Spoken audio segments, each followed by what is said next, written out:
وحوي وحكلية وعنسلية هاي كيني كرا نبض يبرواقو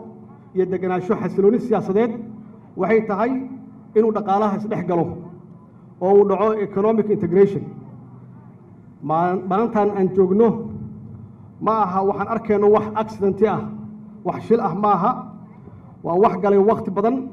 iyo shaqo badan iyo vision iyo hoggaan wanaagsan oo walaalkeen Ismaaciil Cumar Geele ah taas oo iyadana ku timid wada shaqayn guud ahaan dadka reer Jabuuti oo hoggaankooda wanaagsan si maaragtay u daba socda oo ula shaqeeya waxaan arkaynaa in ummadda reer Jabuuti ay diyaar u tahay horumarka dhaqaale oo kulligan aan ku taaminayno inay ka dhacdo geesta Afrika